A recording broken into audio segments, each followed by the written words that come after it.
that the models don't have, right? So having like an expert way in how, but here's the secret, you already are. You're just not getting paid for it. If you use AI, each word or pieces of the word get broken apart and it's a little chunk, your end goal, whatever that is, whatever that outcome is, right? And you map that backwards. So you say like, right? That means that the public and the rest of us, we have to step up because it's one team wonder. We either win.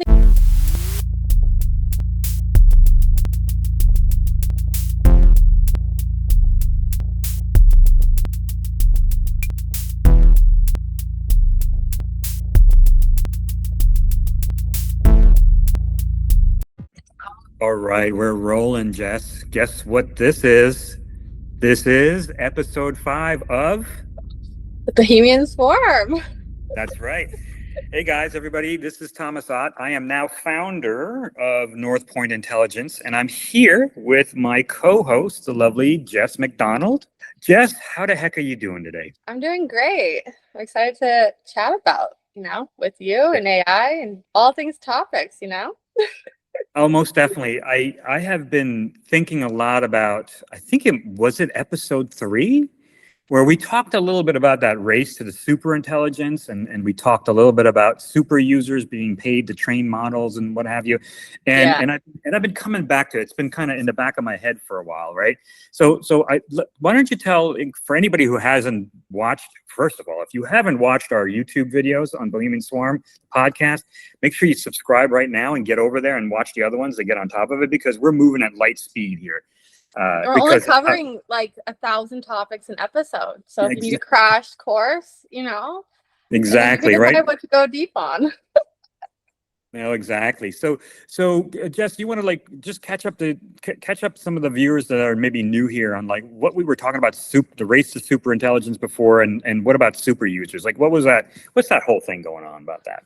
Yeah. So I think we all know that as of right now, right, all the AI companies, tech companies are really they're the hefty competition with each other, and then globally, countries are in competition, right? No one should be surprised that the US and China are in an AI arms race, essentially, right? It's all over the news. Excuse me. So essentially, it's an idea that I had, which was the solution to this, right? Is to there's a ton of value that their super users that they get off their super users, right? So whether you use OpenAI or use Claude or use Grok or Gemini or whatever it is, right? They're typically training off of your data. So and that is treated as a free labor source right now, right? That value. And so essentially what I'm saying is pay the super users for the value, set aside whatever it is, 10% to the UBI. And by doing that, incentivizing the use of your tool, you've got the competition, right? Because you're able to essentially all the best coders, the best researchers, the best of the best in what they do in their little niches and all that nuance, right? It creates this amazing ecosystem of the best talent pool. And while they don't necessarily know how to monetize stuff, Grok does, Gemini does, right? And then you can start paying them to be on your platform, right? So what? Okay. YouTube. Yeah. So a super user, right? Is that just somebody who's just kind of what makes a super user over just a generic user that uses a lot of whatever tool they're using, whether it's Grok or Claude or whatever it is? Because there's a lot of people that just do a lot of work, but it may not be, in my mind, high value work that the model would really benefit from being trained on. There's different definitions based off of who you ask and what you're using it for, but essentially if you think about it simply, it's just people who have expertise or capabilities or abilities that the models don't have, right? So having an expert way in how you do a process or how you do analysis or how you write code or how you cook or how you stylize, whatever it is, right? It doesn't need to be a technical hard skill. It's the creative, the writing, all of that, right? So it's there's something unique about it. There's something essentially that the models can't easily pick up, right? That more expertise level, and that creativity, essentially. So it's the people who are doing things that are not normal, essentially, and they're very good at it. Okay, all right. So it could be research scientists or engineers or graphic designers. Yeah, I mean, public speakers, writers, artists, all of those things. So Yeah. then when we were talking originally, you were saying, hey, if these guys are the super users who are maybe at the top of their field or top of their industry, and they're using Grok or Claude or Gemini or OpenAI, whatever's out there, that these companies should say, look, we really value your input and we should pay you some amount. Like what do you think that amount would be? Would that be like $1 million? Would that be $50,000? Would that be a lump sum? Like, I mean, I'm because I think it has to come down to value, right? So it's like, I know this gets a little bit complicated, but I'll try not to take it too tangents, right? We can translate. So essentially it's like, we say, like, can you measure an outcome? Yes. Can you predict an outcome? Yes. Sure. Can you measure return on investment? Yes. Yeah, right? Of course. So if you can do all of those things, right? We already know the value. They already know the value of what they're getting from these super users, right? And that's different based off of the user and what they do, right? So think about like how they're training the humanoid robots right now in like the Tesla factory. Like they're literally on the line in the factory, and they're watching, and they're just like they're imitating and mimicking like what the people are doing, right? Oh, exactly. Right. There is some See benefit. one, show, like, right, the whole doctor thing. You see one, you do one, you teach one, kind of like that. So Right. like the only way for AI to like, it can download the entire history of the internet and snapshots and things like that, but it needs to know how those things are derived. And not everyone keeps like very documented like methodology README files, right? Most people don't with what kind of work they do, right? Whether that's design or painting or whatever it is. Something like that. Yeah. So, but here's my pushback, right? Here's my pushback on that idea is, I went to college, got a master's degree, I have an engineering degree. I worked in the field for a long time. There's a lot of experience and knowledge that if I could easily be a super user, and I could easily help build, the next version of Grok or whatever it is. But, am I creating a situation where I will be putting out of work before they even can get a job, junior engineers, right? Like people would say, well, why do I need to hire junior engineers? I have, an engineer, a civil engineer in a box now because Tom Ott or people like me have trained it, right? So am I cutting down the new forest, the regrowth is what I'm trying to say. Yeah, fair question. But here's the secret. You already are. You're just not getting paid for it. If you use AI, you use a computer, you use Google, you use anything digital, you already are. You're just not getting paid for it, right? Well, when I was working in engineering, you're already training off of it. For enterprise clients, it can be different, right? It's typically, but even not with most of the AI, like only a couple models like Grok is able to do that, right? You can opt in and out. So it already is, but it's a labor force as an unpaid one right now, right? You're not getting paid for that. It's still training off of you.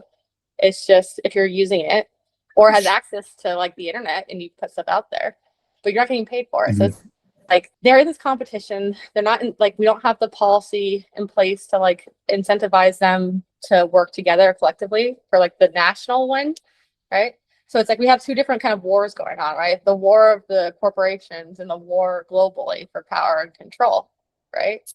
So it's like the only way to like flip that, right? So that when the public has no place in either one, and the public essentially is going to be will be the main blocker to the U.S. even doing AI sustainably. So we have to get them on this journey. We put them on the very base Maslow pyramid. So it's like pay your super user, set aside a portion of it, measure the value, make it transparent, right?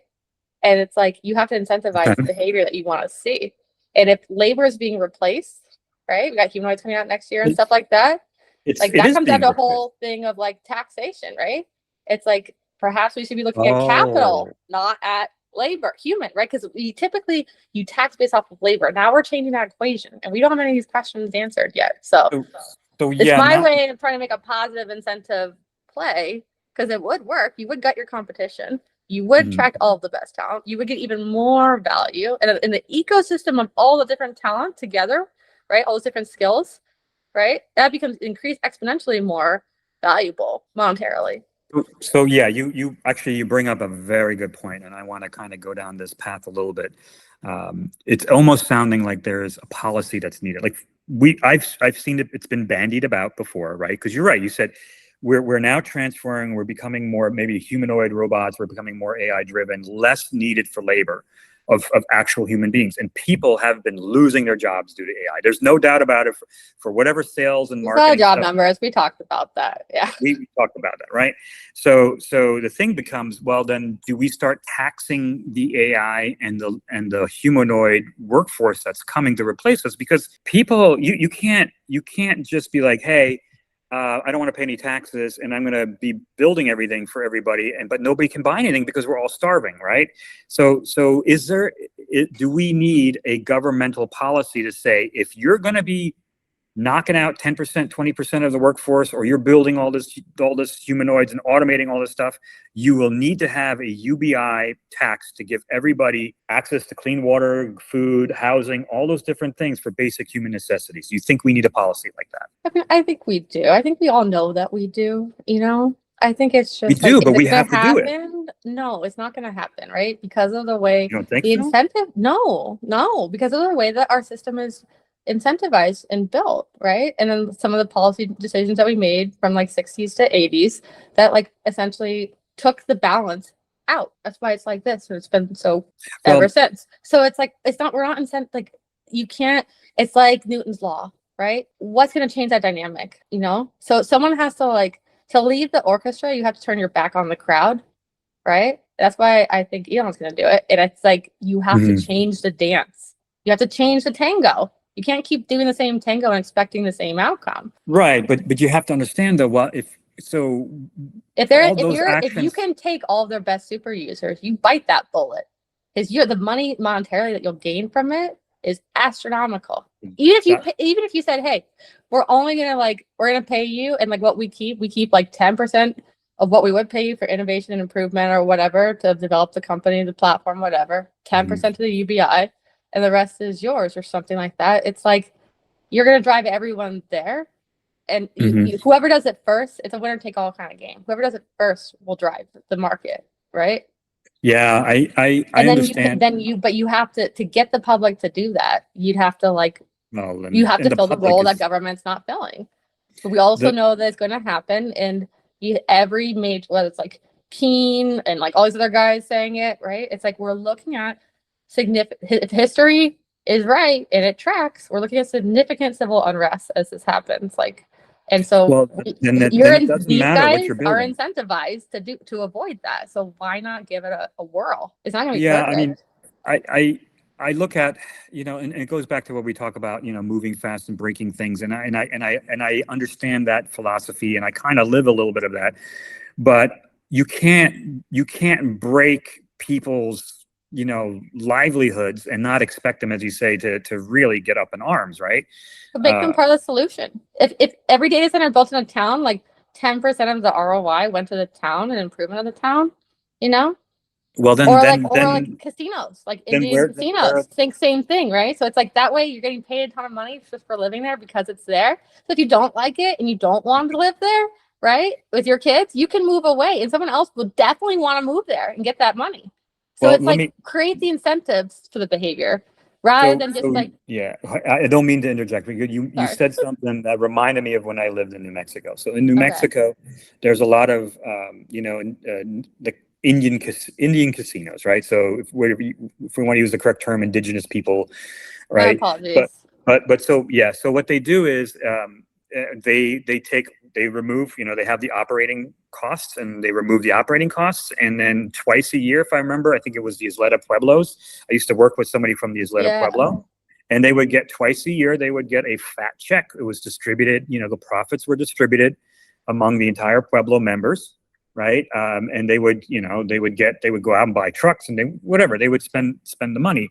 And so if there is leadership, let's say if Elon or whoever the other people are in the other company, or right, Jensen, say, hey, we're going to do the super user plan, right? But we're going to take this, whatever money you make, 10% will then be reinvested in the communities. I think that is a good. It's the UBI, right? That would, yes, and then it's we're going to target the neediest first, right? So it's like we can't have kids like who are food insecure in this country. That's our future. Those are our children. That's Americans' children, right? And we already know that, of stuff that's been happening and whatever. So it's like, we need to do this, right? As a community, as a country. It's like, you target every single one of those kids, those households, right? You start there, then elderly, right? Then the most is needed. Exactly. And you do it that way. You go after the greatest need, because that's gonna have the biggest bang for your buck. You measure it all, right? Because if you have a baseline, now you don't have to do statistical hoops to get to quasi-experimental, right? A baseline, and you make it transparent, and you make it a team sport. It's like, okay, so like what, 5-10% you don't get to keep? Like, what is the difference in that? Is it like super yacht number 11, right? Versus like getting to go down in history as like a man of the people, a woman of the people, like a savior. It's like, this is like a no-brainer.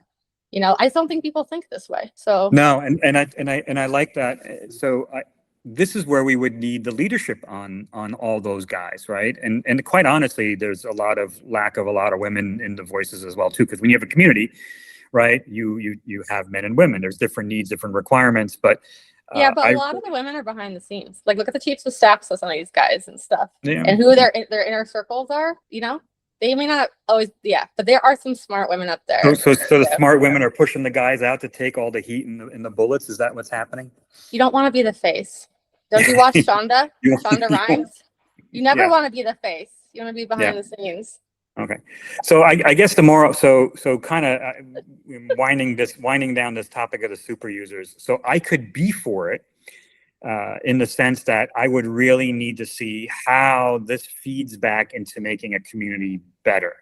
Right. For all the needs that human beings need, because right now, all the young people that I know really freaking hate AI. Yeah. They're feeling their livelihoods disappearing, and they're looking around going, what am I going to do? I don't want to get into politics, but we have a lot of problems internally. And I think if we want to do something like super users, and get paid for it and actually get people in, there needs to be a transparent payoff for everybody in the community. We need to move more toward community. This is my opinion, more toward a community type of model in my thoughts. So. Yeah. And you're not gonna get, the thing is too, I think that people get in this like analysis paralysis of the perfect way to do it. Whereas like, at least that in tech, break things fail fast, right? It's like, we gotta just do it, right? It's like, all right, greatest need, all right, 10%, this is what we got, or data centers is even easier because it's localized, right? Address the greatest need and pay the people that live there that are exposed to it or taking this risk, right? And then people who don't want to be around it, they're not for it, they're gonna hightail it out of there because they've got the resources now to do that.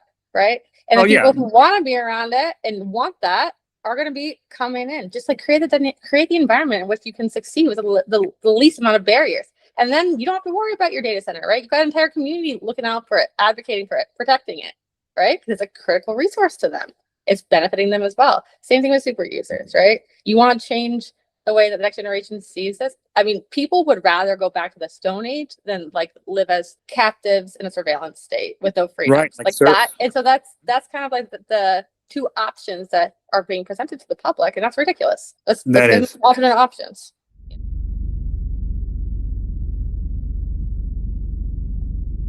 I want to kind of shift gears a little bit to talk about what we've been hearing a lot in the news about tokens and tokenomics and how do we actually get value out of all this, AI stuff that people are talking about? Like, oh, we gotta, like, Jensen was on one of the GTCs and was saying, and I'm going to paraphrase, I don't know the exact numbers. He said, if you're a software developer and you're not using 500,000 tokens a year, there's something wrong with you, or whatever. He said something along the line. Everything's going to be measured in tokens. So for everybody out there who's first hearing about tokens or doesn't know what it is, really, what is it, Jess? What are tokens and what's tokenomics? Can you break it down? Because I have my hamster wheels running out of control in here. So yeah, the analogy that I like to use, like for what a token is kind of like, think about like fridge magnets, like that we used to, like in the 90s, Oh yeah. Yeah. So like when you write a prompt, right? When you talk to an AI, each word or pieces of the word get broken apart into these little chunks. Those are called tokens, right? And that feeds through and like into the AI essentially, right? So the process is essentially what it's doing is it's predicting what's the next likely outcome, blah, blah, blah, right? So the token itself, it's just either like a word like the, right? Or parts of words, right? Or a So piece of code, right? yeah, or a piece of code, right? So essentially, tokenomics is just kind of like the combination of that plus like the economics of how it's driven, right? So it comes in, right? It could be like a blockchain, it could be a lot of different forms. It comes in, but like how is it used? How is it driven?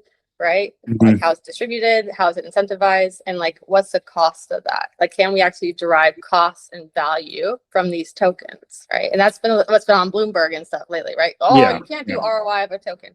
Newsflash, you absolutely can if you do outcome measurement and causality. That's just it's way harder to do things like, you know, assessing grit in a child than it is to like measure things like this. It just takes a little bit more intentionality and work, right? So that's essentially what it is. It's combining the tech element of tokens with the economics of like how the value creation of money, content. Well, whatever. yeah, I mean, you know, the economics of it all. The economics is really what I want to zero in on as well too. Is like, you know, we have, you know, AI tools have kind of taken over everywhere, right? They're in every business. Everybody's either using some form of, you know, open AI or whatever, Gemini, whatever is out there. And you know, the issue becomes, you froze. how do we know we're paying for these tools? And some people, you know, you hear the horror story, like, oh, some company gave everybody, their developers, you know, access to whatever, and then they burned $1 million in a week. And like, I can feel like, I'll be honest with you, when I first got access to a lot of the tools, I was just pushing them to the limit to see what I can do, right? But mostly from a, hey, I'm curious, what can I do and how can I do that? Like you know that, right? We've worked on that, right? Creativity. So there was a token spend for me to explore, and as well as you.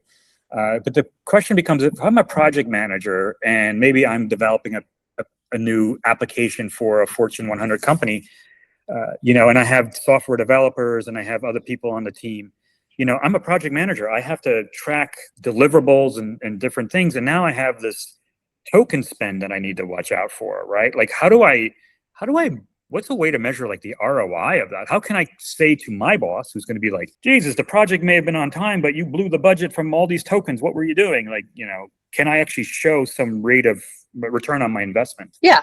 I mean, you absolutely can, right? But then again, it takes like measurement too, right? So I think like right now, this is such a hot topic right now because the tech community at large, like most of what you see out there is they've kind of nailed the visibility layer, right? They can see the spend and like what's driving it, but they don't necessarily know if it's valuable or not, right? So I've been doing a lot of analysis on this, right? And how to assess value.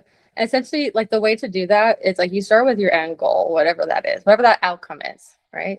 And you map that backwards. So you say like whether it's selling a product, right?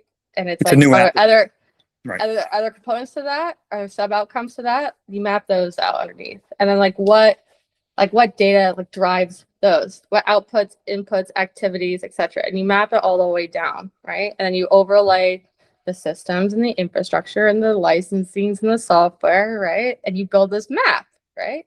And then you start testing and measuring it, right? Like, and then that's how you develop the levers of how to, you know, what's valuable, what's not, blah, blah, blah. But then you also have things just that the visibility is really important because a lot of those big budget bills are coming out of like some of the autonomous agents, right? And they're looping and getting stuck on stuff and they're blowing the whole budget running off that. And the other reason visibility matters, right, is because it makes, at least like with some analysis I've seen, it's like, okay, well, you know, you can very quickly like theory test if you have the stats background to do that, right? But you can also see like, all right, well, it's clear that this whole, like these coders are just defaulting to the most expensive model regardless, right? So you can do like rerouting based off of that, set policy stuff internally. Really to kind of, right, there's so many different companies in different industries, and you can argue, well, you know, one can say that won't work for my industry, but everybody can understand outcome mapping, right? That can be done at every industry level in my mind. And really what it sounds like is, so you build the outcomes and you work your way backwards. So what we're really describing and you build the other way. Once you've mapped the data, done all your literature reviewed, and you built off the shoulders of all those who came before you, right? You step on the shoulders of those who came before you to keep advancing. So you do your homework, do your research, and then you map everything out for your environment, and then you test that. How complete is your picture? And then you start building from there and testing different theories of like what's driving what, right? And so that's what I've been working on. And yeah, So it sounds like you're really looking at the process, right, to get to those outcomes. and And what so is AI?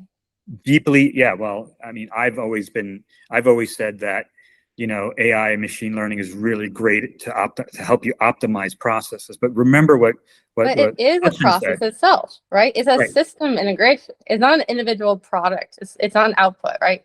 Like AI almost in itself is kind of like an outcome when you think about it. It's a compilation, whatever.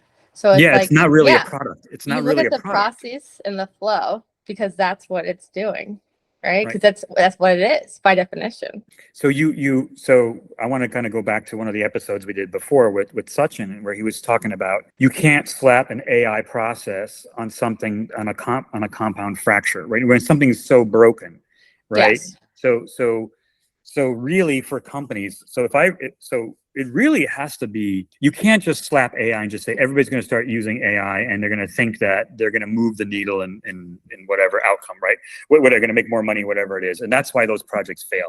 Because we heard, right, that 95% of these projects fail, 5% are successful. And the successful ones sound a lot like what you were talking about, right? So They I know mean, the why. right, they You know have the to get why. you have to get to the why.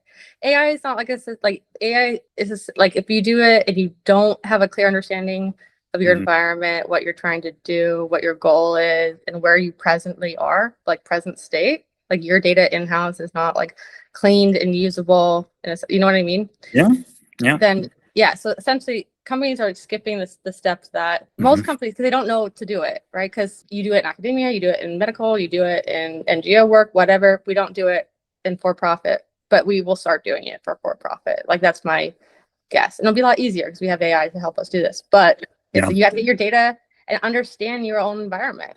Actually understand what's going on, how things are, your own processes, and how in your organization and how it works and how it flows, Well, right? that's And most people don't know that. The no, incentive, it's like, I- how do you build incentive drivers if you don't even know the drivers that you have in place? And so it's like, that's where you start. And then AI becomes really easy and really powerful once you clean up your own house. well, you clean up your own house, break down the silos, because right there's the way modern corporations, or at least I call them almost like a legacy, have built up, their little business units, and they're all kind of like, firewalled from each other.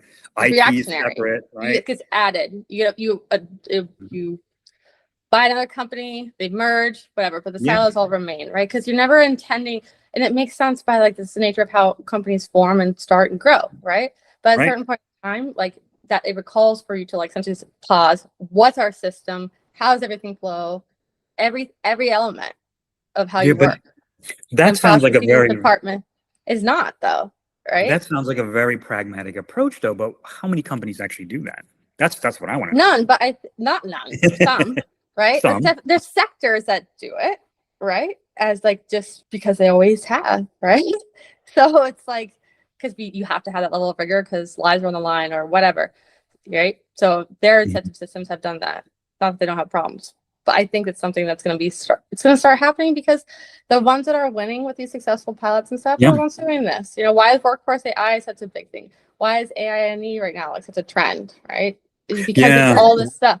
The whole yeah. stuff, it all paints together, but it's like everyone wants to do everything but the hard part, which is like no data scientists, they don't like doing data cleaning and spending those days, weeks, Well, whatever doing it, but it's the most important part.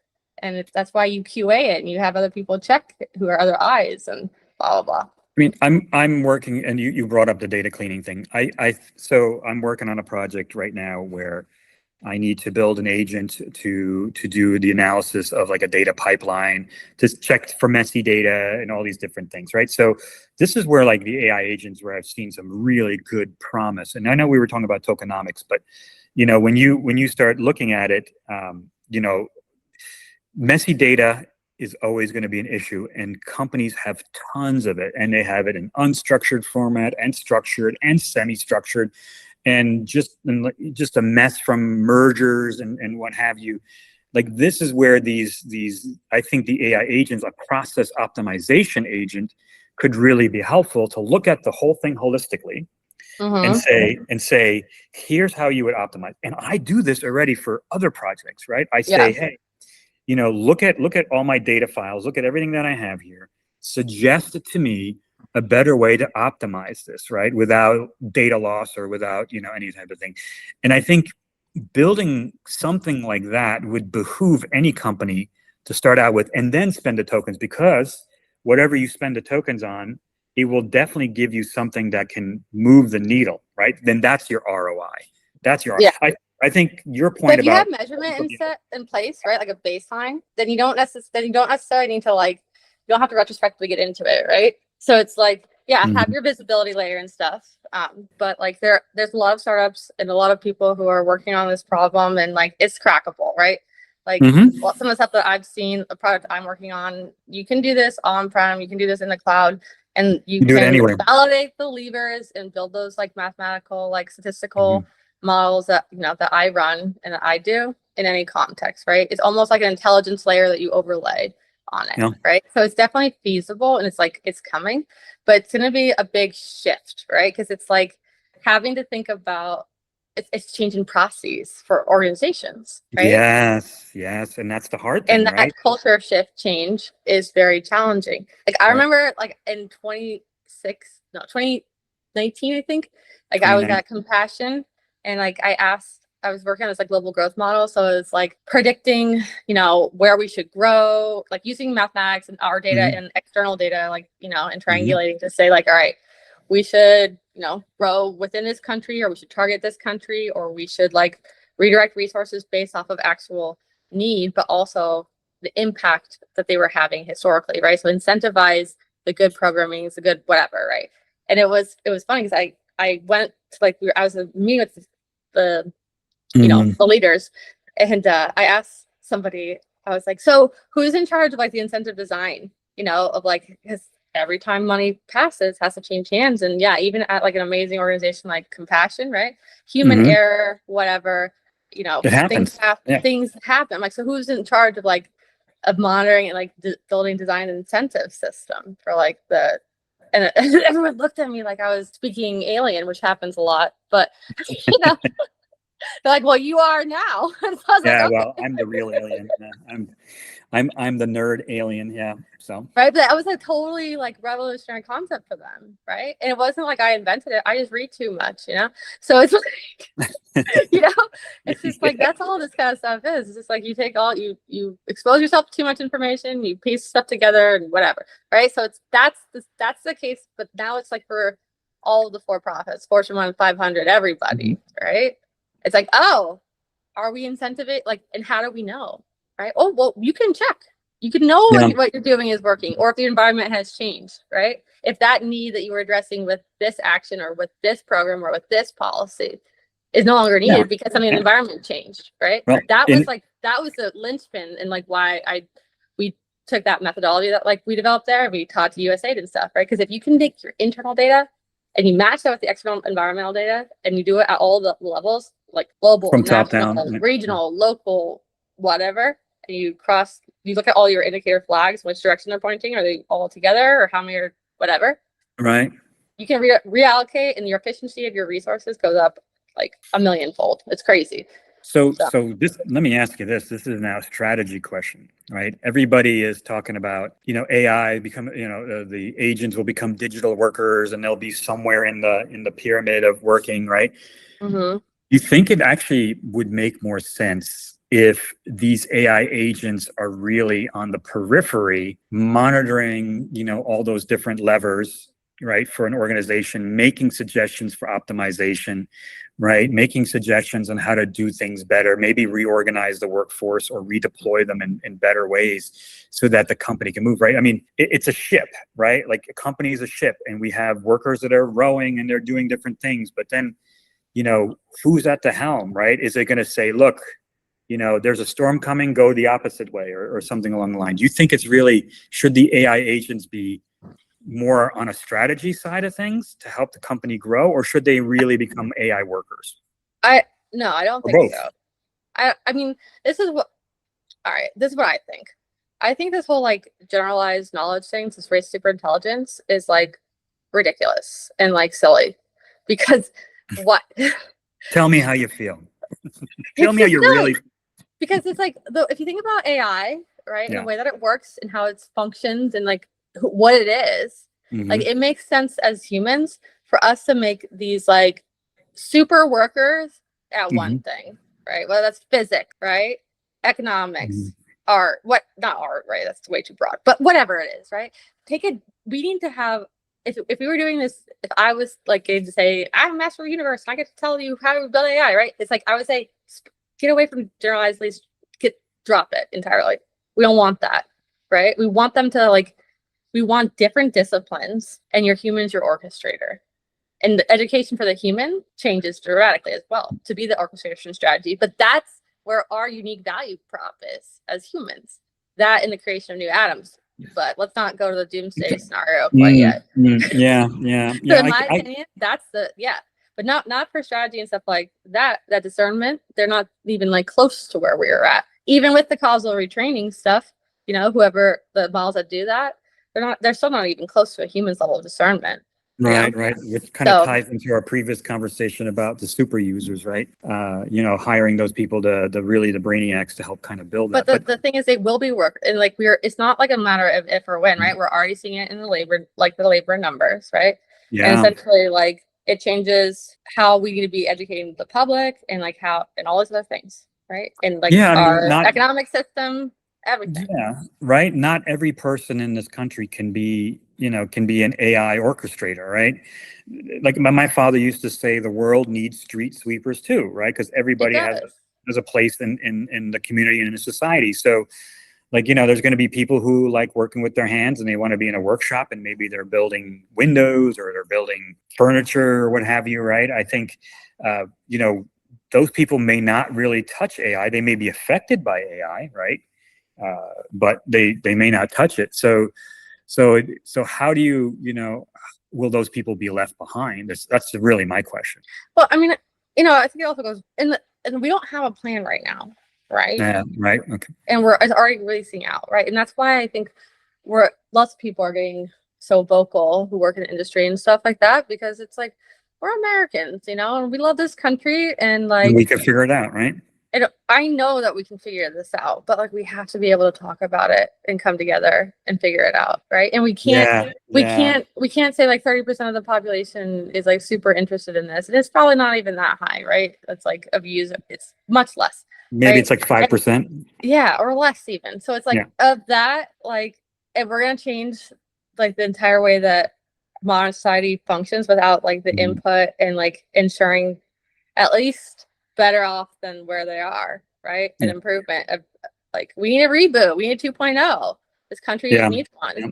And it's like, it's great, but it's like, if you look at go read the Federalist Papers again and stuff, and like go read like our founding fathers and their journals and stuff, and can you say with a straight face that those are what's being applied in principle today after studying the data and the systems and the policies, right?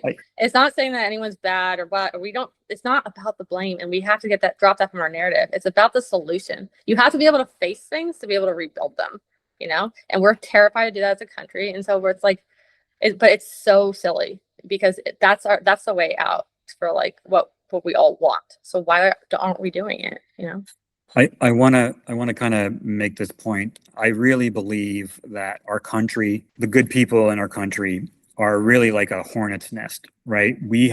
Everybody's left the hornet's nest alone for a long time, and all the hornets, all of us, are going away, doing our thing, enjoying it, and then somebody comes along and beats the hornet's nest with a bat, and then we all get riled up. And when we all get riled up and we come flying out, there's nothing, they all go running. And I think that's kind of what's happening now, as far as like when it comes down to, the structural changes that are coming to the workforce, because, it's like AI hit the hornet's nest. And I agree with you that but in lieu, you would normally see a government response, right? And we're not seeing that for whatever reason, right? So it's like, that does not mean though, like, just because our balance of power, I mean, it's right? From the policy of the data, obviously there's no response, right? That's to come as no surprise for anyone who's actually looking at the actions, not the words, right? But at the same time, right, as Americans and as like cognitive reasoning thinkers who grew up in this country and who care about it and the people here and the survival of it for my kids or whatever, right? It's like, we have to be thinking about this and talking about this, Of and course. we cannot say like, oh, that sucks, right? It's like, no, like Yeah. just because one of the levers is failing, right? That means that the public and the rest of us, we have to step up, because it's one team wonder. We either win together as an entire country, or we we lose. lose as an entire country. So Yeah. if you can't, Yeah. like, you have to swallow that pill, and you have to swallow the pill that there will be no secrets, right? Because just with, like, look at my data skills, and like you know, like I sent you we cracked like Beethoven's Immortal and like that mystery Yeah. on Flannery Island. It's like, I can do that in like an hour or two with like some good models, right? And with you guys. But like, if that's capable, yeah, there will be no secrets, because of the methods of triangulation of data and causality, right? You can piece it together. And so essentially that's what AI will do. And so it's like, let's just face it and like get through it, and like, let's get to the solution, because we are out of time, in my opinion. So speaking of time, we started with tokenomics, right, and all that, and we ended up back into the whole structure about the jobs and AI again, which is a great conversation. So America, pay attention, right? We got to get together. We got to fix this. We can do it, right? So look, and like half the stuff that we say is probably going to be wrong, right? And it's just like not being afraid to say it, right? And like, and to think about it and put these words, like, let them go, release them from your mind, and like, be a part of the solution. Use your voice. It doesn't mean like getting emotional about it. It's like, let's get strategic. Like, do we not all want everyone to be like happy, healthy, fed, blah blah? Of course we do. And like, we have this amazing chance in history. So it's like, get on the bandwagon, be a part of the team, you know? All right. Awesome. Well, you know, this was a good little chat, and I think what we'll do is I'll pause the recording in a second. But before we go, is there any one last bit of item or one liner that you want to leave our viewers with? I think like none of the problems that we're facing are insurmountable, in my opinion. But it will take like us getting over the fear thing and like getting to build mode, you know, collectively, and starting locally. Just start local. Start local, and you're not alone. And the people care about people. We do. We all do. We do. And so when you think about these like big, like these almost like icons, right? These people, these celebrities, and these faces and these names, it's like, yeah, but like the powerhouses, like the people that are building all this everyday stuff, people. It's their everyday people with kids, with wives, with love, with grace, with kind, all that stuff, you know, and all of the problems too. So I think we're gonna get this, but I have been positively seeing a ton of people come out and start talking and putting ideas out there, and just be a part of the solution, and the wave will groundswell this into reality. Yep, I agree with you. I'd like to leave my one-liner, and it kind of goes back in history a little bit. It happened after 9/11, and there was some article that was posted, I don't remember where the author said, you know, if they had left us alone, we would have probably self-destructed by ourselves. But once the American people and the resolve are hyper-focused, I mean, we can change the course in the history of the world. And we've done that before. We can do it again. It's just that we all need to just kind of get stirred up, come up and find something focused, and we can do some amazing things. So I do believe in the American people. I still have hope, and I still have faith. Look at Sarah Payne, that Naval Academy. Like, that woman is incredible. There's not this situation. You know what I mean? We've got thinkers like that here. Like, put them in. Please. Put them in, coach. Yep. They know what they're doing. Play. You know? Yep. Awesome. Hey, Jess, I think we're going to sign off for today, but it was good chatting with you again. Yeah. And, you know, we'll keep going till next time. All right. Peace out, guys. Bye.